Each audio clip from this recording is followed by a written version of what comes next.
Hello friends, আজকে আমি দেখাবো বেঙ্গলি ফেমাস আম ভাপা দই। তো এর জন্য আমি 1 লিটার দুধে দই জমিয়ে নিয়েছি। এবার দইটা আমি জল ঝরানোর জন্য এরকম ছাঁকনিতে দিয়ে জলটা ঝরিয়ে নেব। তো মোটামুটি আধ ঘন্টা রাখলেই সব জল এটা ঝরে যায়।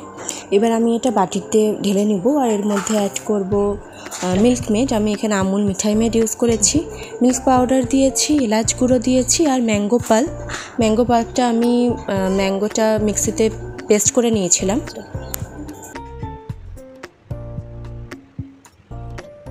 সব ইনগ্রিডিয়েন্টস অ্যাড করে এটাকে ভালোভাবে মিক্স করে নিতে হবে।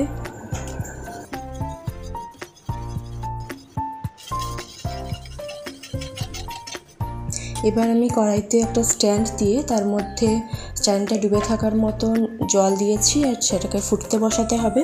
আর এদিকে আমি যে পাত্রে ভাপা দইটা বসাবো সেটাতে আমি একটু ঘি ব্রাশ করে নিচ্ছি। এবার মিক্সচারটা ওর মধ্যে ঢেলে আমি এটাকে স্টিমে বসিয়ে দেবো। মোটামুটি 20 মিনিট মতন স্টিম করতে হবে। তো 20 মিনিট পর ঢাকনা খুলে দেখলাম আমাদের ভাপা দই হয়ে গেছে।